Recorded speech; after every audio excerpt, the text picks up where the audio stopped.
Malaquias capítulo 1, vou ler o versículo 6, você acompanhe por gentileza. A palavra de Deus diz assim na minha versão, que é a revista atualizada, e que o Senhor nos abençoe agora nesse momento de pregação. O filho honra o pai, o servo ao seu senhor. Se eu sou o pai, palavras de Deus, onde está a minha honra? E se eu sou o senhor, onde está o respeito para comigo? Em algumas traduções, temor para comigo. Se eu sou o pai, onde está a minha honra? Se eu sou o Senhor, onde está o respeito para comigo? Diz o Senhor dos Exércitos. Conta-se uma história aí, que é a história de um jovem senhor, que era domingo, 8 horas da manhã, mãe dele o chamou. O pastor Luciano me contou essa história. E chamou ele dizendo, olha, tem EBD daqui a pouco, 9 horas. Acorda. Já vai, mãe. Sabe como é, né? 8h05, acorda menino, tem EBD daqui a pouco. Já vou. Passa mais um pouquinho. Meu filho, 8h20, acorda rapaz, nós precisamos sair para ir para a igreja. Ai mãe, nossa, só mais um pouco. 8h30, é a última vez que eu te chamo, acorda agora. E o rapaz pergunta, mas por que, afinal de contas, eu tenho que ir na igreja hoje, mãe? E ela responde, é porque você é o pastor. Aliás, se o pastor chega para o culto, na hora do culto, corra com esse pastor. Claro, existem exceções. É uma história cômica. Seria cômico se não fosse trágico, como dizem, né? Do ponto de vista de Deus, irmãos, isso é trágico. Mas embora seja uma anedota, na época do profeta Malaquias, isso era comum. Isso era o que estava acontecendo. Malaquias foi escrito aproximadamente 400 anos antes de Cristo. 100 anos depois que o povo voltou do cativeiro babilônico. Você se lembra da história? Um pouquinho depois da época de Esdras e Neemias. Ageu e Zacarias já haviam profetizado e agora Deus levantou Malaquias. E o contexto era um contexto difícil. Eles voltaram do exílio, era uma época de reconstrução, mas o povo estava desanimado. Eles achavam que iam voltar do cativeiro, iam encontrar um reino pronto, e eles iam ser ejetados à cabeça das nações, seriam um povo poderoso, um povo glorioso, mas não era isso que eles estavam vivendo. O templo foi reconstruído, Ageu falou para o povo, reconstruam o templo, eles reconstruíram, mas o templo era menor. Não tinha mais a glória do primeiro. Além disso, haviam muitas nações ao redor que eram hostis. Você se lembra do livro de Neemias? Homens como Tobias, como Sambalate, eram homens que queriam impedir que o povo de Israel se estabelecesse novamente. Eles tinham seus interesses com relação a isso. Era um povo pequeno. Muita gente não voltou para Israel, para a Judéia, ficou na Babilônia. Outras pessoas foram para o Egito e ficaram lá. Então não era um povo muito grande. Bem, o fato é que tudo isso desanimou o povo. E esse cenário de desânimo, obviamente, refletiu no culto que o povo estava prestando ao Senhor, evidentemente. O culto estava desvalorizado. As pessoas até iam para o culto, mas não davam valor. Na verdade, cada um estava buscando os seus próprios interesses. A Deus, eles davam o que sobrava. O resto, se der, eu vou no culto hoje. Se der, eu contribuo. Se der, eu ajudo. Se der, eu sirvo. Se der. E era esse o contexto. Então Deus levanta Malaquias. E ele tem duas reclamações, o Senhor. Especialmente nesse texto. E são as reclamações que eu quero brevemente meditar com você. A primeira delas, Deus não estava sendo cultuado adequadamente. E ele reclama disso.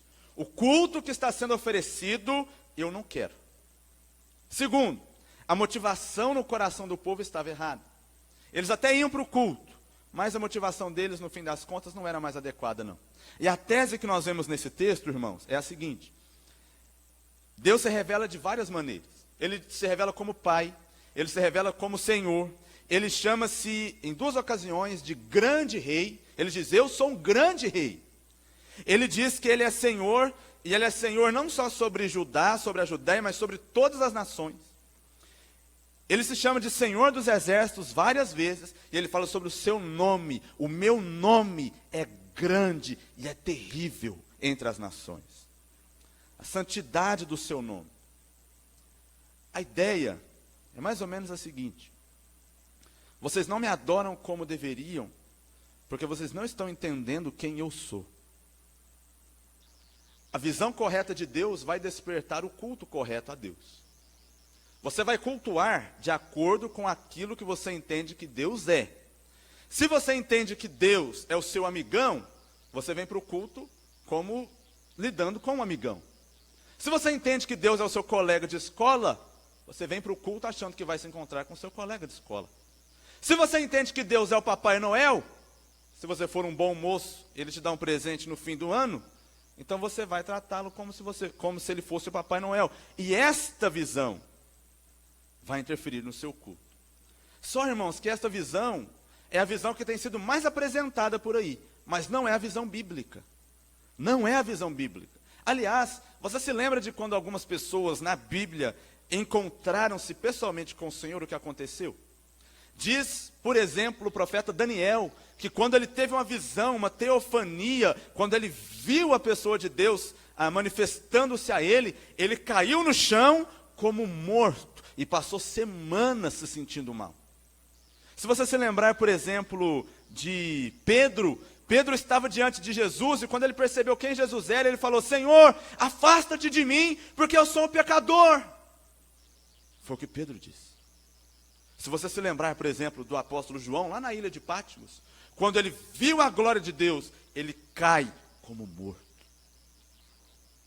Se você se lembrar de Isaías, no capítulo 6, ele diz que ele viu a glória de Deus, ele viu o Senhor assentado num alto e sublime trono, e ele disse: ai de mim, eu sou um homem que habito no meio de um povo de impuros lábios, os meus lábios são impuros, e os meus olhos viram o Senhor dos exércitos.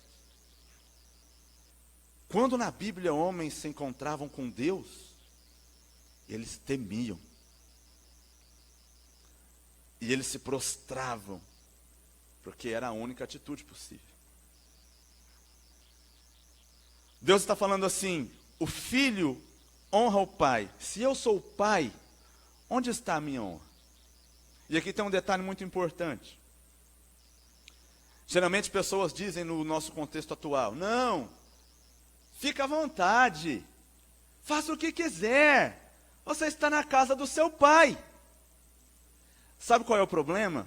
É que a visão hoje de paternidade é uma visão completamente distorcida. Pais hoje em dia, numa visão infantil, acreditam que são amigos dos seus filhos. Pastor, não posso ser amigo do meu filho? Claro que pode, mas você é pai. Isso significa que o seu menino, o seu filho, ele tem que saber que na casa quem manda é o pai. Hoje a gente chega às vezes em determinados lugares. Na minha família as pessoas são descrentes, a gente vê muito isso. O menino tem 9 anos e ele manda na casa. Manda na casa.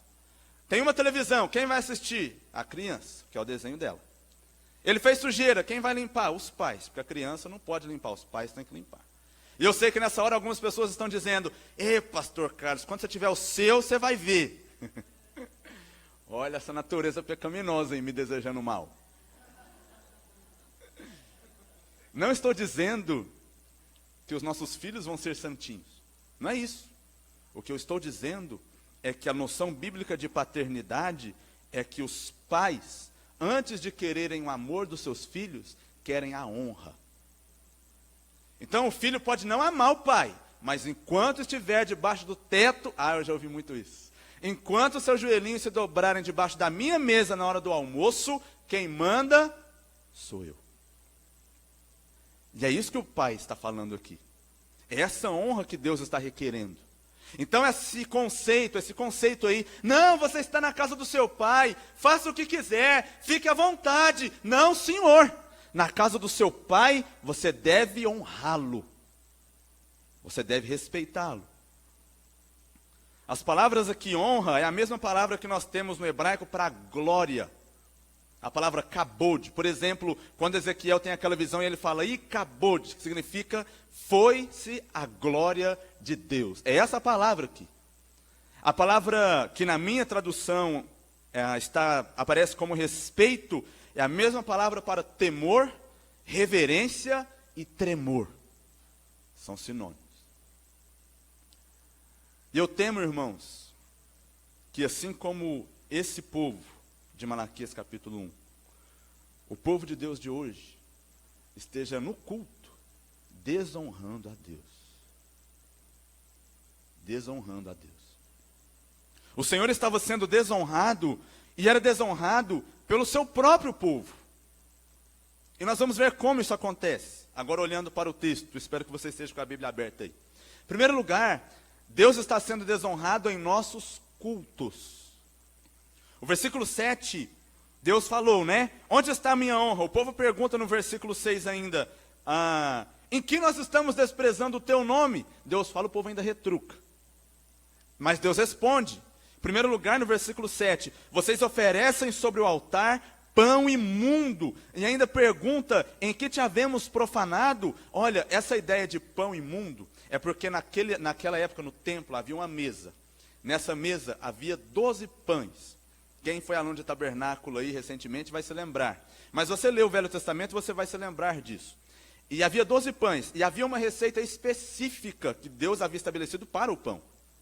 Você vai pegar uma flor de farinha finíssima, eram 12 pães sobre a mesa, esses 12 pães deveriam ter tamanho igual, eles tinham que ser trocados toda semana. Deus estabeleceu a maneira como eles iam lidar com aquilo. Aquilo simbolizava o pão vivo que desceria do céu, que mataria a nossa fome de Deus definitivamente, Jesus Cristo. Mas aqueles sacerdotes estavam lidando com isso de maneira inadequada. Deus disse, façam assim. Eles faziam de outro jeito. O que era isso para Deus? Imundo. Diz o versículo 8: quando trazeis animal cego para o sacrificardes, não é isso mal? E quando trazeis o coxo ou o enfermo, não é isso mal? O pão era imundo e o animal que eles ofereciam era defeituoso. Lembre-se que o culto deles envolvia sacrifícios de animais. Mas Deus também havia estabelecido as características daqueles animais que deveriam ser oferecidos. Ora, eles simbolizavam o sacrifício vicário de Jesus a nosso favor. Mas eles levavam animais cegos, velhos, defeituosos. Deus está dizendo, no culto, eu tenho sido profanado. O culto tem sido profanado. Eu tenho sido desonrado. Irmãos, eu quero que vocês aprendam uma coisa. Não somos nós que escolhemos o que tem no culto. É Deus. Deus quer ser cultuado da maneira como Ele determina. O culto é para Ele. E é Ele que diz o que tem no culto e o que não tem no culto. Então eu percebo hoje que nós começamos a nos perguntar, mas vamos fazer isso porque nós temos que agradar o visitante. Vamos fazer aquilo porque temos que agradar o novo convertido. Vamos fazer aquilo para agradar os irmãos mais velhos da igreja. Vamos fazer isso para agradar o pastor. Está tudo errado, não é para nós. A pergunta que nós deveríamos fazer é, nós vamos fazer isso porque isso vai agradar a Deus ou não? Isso é o nosso culto. Deus estabelece, nós cultuamos da maneira que Ele estabelece. Os puritanos do século XVII, eles escreveram a sua confissão de fé, eles eram batistas, pelo menos esse grupo. E lá em Londres, em 1689, essa confissão existe até hoje, eu quero ler só um trechinho. Ele diz assim, a respeito do culto. A luz da natureza mostra que existe um Deus, que tem senhorio e soberania sobre todos, que é justo, bom e faz o bem a todos, e que, portanto, deve ser temido, amado, louvado, invocado, crido e servido de todo o coração, alma e forças. Mas a maneira aceitável de se cultuar o Deus verdadeiro é aquela instituída por Ele mesmo, e que está bem delimitada por sua própria vontade revelada. Isso que você tem em mão e chama de Bíblia. Para que Deus não seja adorado de acordo com as imaginações e invenções humanas, nem com as sugestões de Satanás, nem por meio de qualquer representação visível ou qualquer outro modo não prescrito nas Escrituras Sagradas. Deus deve ser adorado, é verdade. Mas é Ele quem define como nós adoramos. Está claro isso aqui ou não? Então, quando nós vamos para o culto, o que nós precisamos perguntar em primeiro lugar: Deus está sendo adorado? Deus se agrada? O pastor está falando que a gente não pode pensar no visitante? É claro que podemos. Mas não é o visitante que vai mandar na maneira como a gente cultua a Deus. É Deus. Então, ainda segundo essa mesma confissão, existem 4 argumentos a respeito do que a gente chama de princípio regulador da igreja e do culto. Primeiro, ouça, somente a Deus pertence a prerrogativa de determinar os elementos pelos quais os pecadores se aproximam em adoração. Deus estabelece.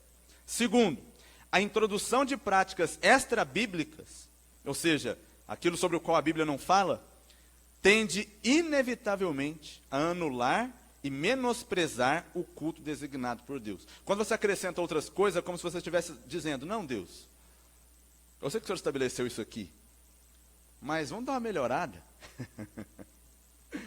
Tem certeza que vai falar isso para Deus? Terceiro, se os homens pecadores tivessem de acrescentar ao culto qualquer coisa, eles estariam, por meio disso, questionando a sabedoria do Senhor Jesus e a plena suficiência das Escrituras. E quarto, a Bíblia condena todo culto que não foi ordenado por Deus. É o que a gente está vendo em Malaquias. Deus condenando aquele culto. Então, irmãos, afinal de contas, o que a Bíblia diz ser próprio de culto? Tá bom, pastor, eu entendi. No culto tem que ter aquilo que Deus manda. Mas o que Deus manda ter no culto? Segundo a palavra de Deus, tem que ter leitura da Escritura Sagrada, tem que ter pregação, ensino da Escritura Sagrada, tem que ter oração, louvor, consagração através de ofertas e testemunhos, para que nós estimulemos uns aos outros, ceia e batismo. Tudo isso com Deus sendo o centro, e com honra e temor. Isso é o culto. O que significa isso? Na prática. Bem, significa, irmãos, que quando nós adentramos as portas desse santo lugar, nós devemos estar com os corações possuídos de reverência, de temor. Eu estou entrando na casa de Deus. Aqui é para eu me prostrar e adorar. Pastor, então não posso conversar com ninguém durante o culto? Claro que pode. Mas não precisa fazer o culto virar uma feira livre. Isso é importante, irmãos. E é isso que nós entendemos. E no momento do culto, pregação, leitura da Escritura, oração, adoração, mas tudo isso com Deus sendo o centro. Deixa eu te dizer uma coisa. Tem músicas que não é necessariamente pecado você ouvir, mas não cabe no culto. Você entende isso? Tem músicas que nós não deveríamos cantar aqui na frente de jeito nenhum. Tem atitudes com as quais nós não podemos concordar estando no culto. Tem, por exemplo, vestimentas que nós não deveríamos pensar em usar, nem considerar quando estivermos no culto. Por quê? Porque é um lugar de temor, reverência, onde nós estamos prostrados, encontrando-nos com o grande rei, conforme o próprio Deus diz, não com o nosso coleguinha de escola. Segundo lugar, Deus estava sendo desonrado no culto, mas Ele estava sendo desonrado também nos corações daquelas pessoas. O verso 7 está dizendo assim, preste atenção, a parte B. Nisto que pensais, a mesa do Senhor é desprezível. Os sacerdotes pensavam isso. O versículo 12 diz o seguinte, Deus falando, vocês profanam quando dizem, a mesa do Senhor é imunda, e o que nela se oferece, isto é, a sua comida, é desprezível. Verso 13, e dizeis ainda, que canseira. Sabe quando a pessoa chega no culto já querendo ir embora? Você sabe, né? Pois é. É sobre isso que Deus está falando. O povo estava desprezando a Deus. Os sacerdotes estavam desprezando o Senhor. Porque eles vinham para o culto, mas pensando na hora de ir embora. Ai, que música chata. Ai, que louvor chato. Ai, que mulher chata que fica orando o tempo todo. Ai, esse pastor não para de pregar, pelo amor de Deus, que hora vai acabar isso? Ai, meu Deus, 5 para as 9. Ai, meu Deus, 3 para as 9. Ai, meu Deus, falta 1 para as 9. Dá 10 horas, mas não dá 9. Eu quero ir embora, meu Deus do céu. Deus diz: vocês estão me desonrando com seus corações. Ainda que estejam cantando, ainda que estejam presentes, como o Senhor Jesus disse, esse povo me honra com os lábios, mas o coração está longe de mim. O povo achava a adoração enfadonha, eles não tinham prazer nisso, eles não tinham a motivação correta, eles desprezavam o culto no seu coração, eles dirigiam aquele momento, mas era, nas nossas palavras atuais, pura hipocrisia.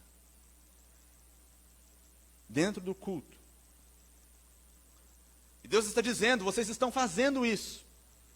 Em face dessa realidade, irmãos, que às vezes é a nossa. Às vezes nos falta reverência, irmãos. Sabe, do fundo do coração, não falo para magoar ninguém, mas é verdade. Às vezes nós esquecemos quem nós estamos adorando. Nós lemos o Salmo 95, o convite é: vinde, prostremo-nos e adoremos o Senhor que nos criou. É esse o convite da palavra de Deus. Se prostra com o rosto em terra e adora, porque é isso que a gente faz na presença de Deus. É isso. Então o Senhor faz alguns desafios. E eu já estou encerrando a minha devocional, porque essa é a conclusão. E eu concluo com os desafios do Senhor. São 4 que o texto aqui nos mostra. O primeiro, no versículo 8, a parte B, se você está acompanhando, diz assim: ora, a última parte do versículo, apresenta o animal, o sacrifício, apresenta-o ao teu governador. Acaso terá ele agrado em ti e te será favorável? Diz o Senhor dos Exércitos. Pega isso que você está trazendo para Deus e leva para o juiz da sua cidade. Vem da maneira que você está se apresentando, se vestindo e conversando com Deus, e converse com o prefeito de Campinas. Vamos descobrir se você vai ser aceito. O que Deus está dizendo é: nem os homens aceitariam o que vocês estão oferecendo para mim, que sou seu Deus, seu Criador, seu Salvador. Nem os homens aceitariam isso. É o que Deus diz. E sabe por quê? Porque segundo o versículo 14, a Bíblia diz assim: maldito seja o enganador, que tendo um animal sadio no seu rebanho, promete e oferece ao Senhor um defeituoso, porque eu sou o grande rei. Eles tinham coisas boas, só que eles escolhiam as ruins. Eles davam o que não prestava, o que estava sobrando. E os sacerdotes, eles estavam desprezando a Deus mesmo. Então eles falavam assim: pode trazer, irmão, que vale a boa intenção. Não é. Deus estabelece a maneira como nós devemos cultuar e o que deve ser apresentado diante dele. É importante que nós tenhamos boa intenção, mas não é só o que vamos fazer, é como fazemos. Então, irmãos, quantas vezes chegamos na presença de Deus e damos o resto? Poxa vida, o que sobra. Pastor, olha aqui, ó. Trouxe isso aqui. Minha esposa não quer mais, meus meninos não quiseram mais. Eu falei: vou levar para a igreja, porque com certeza vocês vão achar uma utilidade para isso. Não deveríamos fazer isso. Como podemos consagrar ao Senhor aquilo que não tem serventia nem na nossa própria casa? E Deus está dizendo: escutem, se vocês não trouxerem o melhor, não tragam nada, porque Deus é digno do nosso melhor. A palavra de Deus nos ensina no Novo Testamento que, embora nós não tenhamos mais os que sacrificar como no Antigo Testamento, pois Jesus é o nosso sacrifício perfeito e foi oferecido uma vez por todas pelos nossos pecados, mas existem sacrifícios que todo crente deve oferecer a Deus diariamente, sabia? Romanos 12, por exemplo, fala sobre o corpo. Apresenteis o vosso corpo por sacrifício vivo. Filipenses capítulo 4 fala dos nossos bens materiais. Hebreus capítulo 13 vai falar a respeito da mútua cooperação e da prática do bem. E Hebreus capítulo 13, versículo 15, fala também do nosso sacrifício de louvor, que é fruto de lábios que confessam o seu nome. São 5 sacrifícios no Novo Testamento que você e eu oferecemos ao Senhor. Saiba que a sua simples presença aqui, a sua indumentária, a maneira como você se prepara para encontrar-se com Deus, é um sacrifício. Que você precisa consagrar ao Senhor com devoção, com temor e reverência. Uma outra coisa a respeito disso, e que é importante mencionar, é que nós precisamos cuidar com esse negócio de inovação demais. O pastor Marcos Granconato, ele diz uma coisa que eu acho legal. Ele diz, teologia velha é que faz igreja boa. Entendeu aí? Teologia velha é que faz igreja boa. A gente tem um negócio de querer inovar, não é? E começa com o pregador. O pregador sobe no púlpito, abre a Bíblia, lê um texto e ele já fala assim, irmãos, eu queria trazer uma visão diferente. Que visão diferente, cara? Prega a visão que o texto traz. Quer inovar. Pastor, na hora do culto eu estava pensando em fazer uma coisa diferente. Pastor, vamos trocar tudo, vamos inverter, vamos colocar isso, vamos tirar aquilo outro. Olha, cuidado com inovação demais. Porque Deus não mudou. O que Deus pedia, Ele continua pedindo. O que agradava Ele antes, continua agradando agora. E o que não agradava Ele antes, continua não agradando agora. Por que as coisas mudam? Porque nós temos coisas que nos agradam. E nós queremos colocar as coisas que nos agradam no culto. Por quê? Porque a nossa visão pós-moderna é antropocêntrica. O homem está no centro. O que importa é que o homem seja agradado. Se ele for, o culto valeu a pena. Mas o que a minha Bíblia diz é que quem aceita ou não o culto, quem aprova ou reprova o culto, não somos nós, mas é Deus. E Deus disse àqueles homens, oferece ao governador. Nem ele aceitaria. Eu tenho que aceitar. Aquela conversa de o que vale ao coração. Pensemos bem antes de falar isso. Porque além do coração, Deus estabelece a forma como os pecadores se achegam a Ele em adoração. Segundo, Deus diz, faça um teste comigo. É isso que Deus está dizendo na sequência do texto. Verso 9. Suplicai o favor de Deus, que nos conceda a sua graça, mas com tais ofertas nas vossas mãos, aceitará Ele a vossa pessoa? Diz o Senhor dos Exércitos. É como se Deus estivesse dizendo assim, continua cultuando assim. Continue. Mas faça suas orações e veja se eu vou responder. Ei, sabe o que a Bíblia está nos ensinando? Que Deus pode não responder nossas orações, porque nós estamos falhando no culto que prestamos. E esse pode ser um dos motivos pelos quais a nossa oração não é respondida. Estamos falhando nos nossos cultos. Terceiro, isso aqui é pesado, penso eu. Deus está dizendo assim, no versículo 10. Tomara houvesse entre vós quem fecha as portas. Deus está dizendo assim, literalmente. Gente, fecha a porta e vão embora. Não façam isso, é melhor que vocês vão embora. Deus está dizendo, não ter culto seria mais proveitoso do que ter o culto que vocês estão oferecendo a mim. Vão embora. Eu não tenho prazer, o Senhor diz, no que vocês estão fazendo. É melhor não fazer do que fazer relaxadamente. É melhor não vir ao culto do que vir de forma desrespeitosa e irregular. Se você não quer ouvir a palavra de Deus, se você não quer adorar, se você só quer rir das pessoas que estão ao seu redor, ou ficar de conversa paralela, não venha.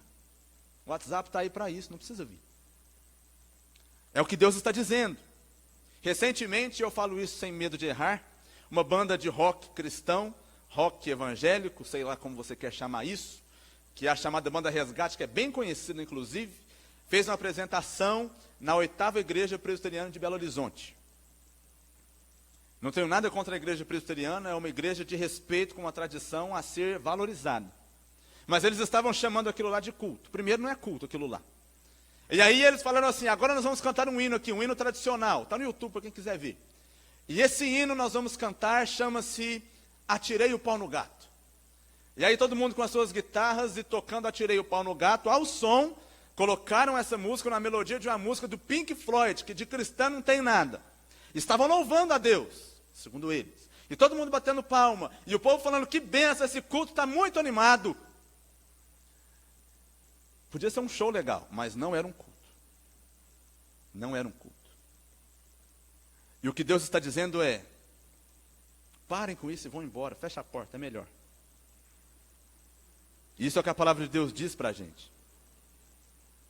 A gente chega na igreja, irmãos, e aí nós vemos alguns irmãos desanimados, tristes. Aí o dirigente do louvor está aqui na frente, está vendo que os irmãos estão assim, tudo assim. Aí ele começa, levanta, senta, levanta a mão, cumprimenta seu irmão, rodopia, dá uma rajada de aleluia na cara do inimigo, sapateia, não sei o que lá, etc. Tentando manipular as massas, como se fossem líderes de auditório. Deixa eu te falar uma coisa, francamente, se as pessoas que estiverem aqui não forem motivadas por quem Deus é, nada mais vai motivar. Se não for motivada pelo que Jesus fez a nosso favor, nada mais vai motivar. Se o sangue de Jesus que nos lavou não é suficiente para fazer alguém se prostrar diante de Deus, nada mais será. Então paremos com essas técnicas. Deus diz, é melhor parar. E por último Deus diz, para encerrarmos os argumentos e a mensagem, verso 11, desde o nascente do sol até o poente, é grande entre as nações o meu nome. E em todo lugar será queimado incenso e serão trazidas ofertas puras, porque o meu nome é grande entre as nações, diz o Senhor dos Exércitos. O que Deus está dizendo é, olha, um dia eu serei glorificado por toda a criação. Em outras palavras, Ele está dizendo, eu não preciso desse culto. Deixa eu dizer uma coisa para você, para que nós possamos terminar. Nós não cultuamos a Deus porque Deus precisa do nosso culto. Entende isso? Deus não precisa do seu culto. Deus não fica nem 1 centímetro, nem 1 milímetro mais Deus quando nós adoramos ou deixamos de adorar. Ele não cresce quando nós adoramos e nem diminui quando nós não adoramos. Zeus era assim.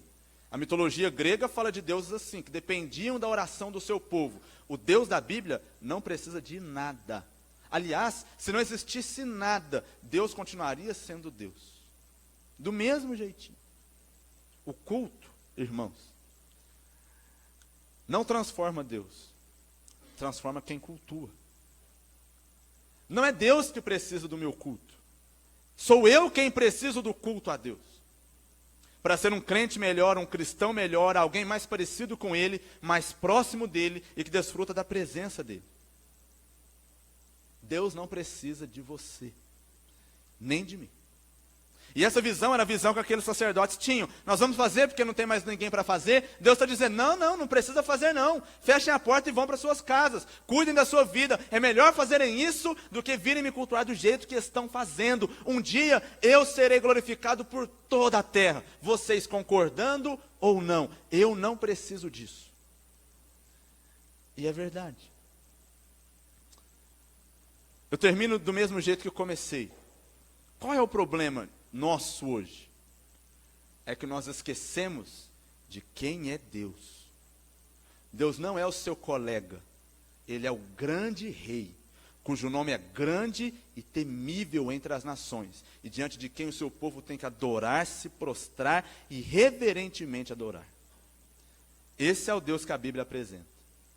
Mas a Bíblia diz, o Senhor Jesus falou que nós éramos amigos. É verdade, vós sois meus amigos. Termina o versículo. Se fazeis o que eu vos mando. Ou seja, Deus até pode ser seu amigo, mas antes disso, Ele é o seu Senhor. E meu Senhor. E nós precisamos nos lembrar disso quando vamos comparecer na presença dEle. Que grande responsabilidade, irmãos, é o culto. Que grande responsabilidade é adentrarmos-nos congregados no templo do Senhor. Nós precisamos resgatar a lembrança de quem Deus é. E quando vimos para esse santo lugar, vimos com essa convicção. Ele é Pai, Ele é Senhor. Então eu venho honrando, respeitando, temendo, adorando, prostrado, com o rosto em pó, e dando para Ele o meu melhor, e não o que sobra. Queira Deus, irmãos, que esse não seja o nosso caso. Aliás, eu francamente espero que aonde eu pastorear ou servir ou congregar, Deus seja glorificado no nosso culto. Ele seja honrado, Ele seja o centro, Ele seja o alvo do coração de todos aqueles que adentram essas portas. E mesmo que tenhamos que pagar um preço, eu tenho certeza, irmãos, que se implementássemos algumas técnicas aqui, rapidinho todos esses bancos estariam repletos de pessoas. Mas é melhor 10 pessoas que são verdadeiros adoradores do que 1000 que na verdade estão buscando apenas seus próprios interesses. Vamos pagar o preço e vamos nos lembrar de quem Deus é e cultuá-lo com a adoração que Ele merece. Vamos orar? Nosso Deus, obrigado por nos trazer à memória essas verdades. A nossa igreja não quer ser como este povo, ó Deus, que desonrava o Senhor. Não, aqui não. Aqui nós queremos que o Senhor seja honrado, magnificado, exaltado, glorificado, seja o centro da nossa vida e do nosso culto. Tem misericórdia de nós. Olha para a gente com a tua graça mais uma vez e nos dirija de maneira que nós possamos entender essas verdades. Lembrarmos-nos de quem o Senhor é e nos prostrarmos com a reverência que lhe é devida. Eu oro por nós, Senhor. Eu oro clamando do Senhor a bênção sobre o teu povo. Não interessa se nós formos 200, 300 ou 50 reunidos nesse tempo. Que quando estivermos aqui, o Senhor nos dirija numa adoração que te agrada, para que nós sejamos aprovados antes de diante dos homens, diante do Senhor. Esse é o nosso desejo. E esta é a nossa oração. Eu oro para que o Senhor nos despeça em paz. E continue trabalhando na vida de cada um de nós nesta noite e durante toda esta semana. Em nome de Jesus. Amém. Amém? Deus abençoe, irmãos.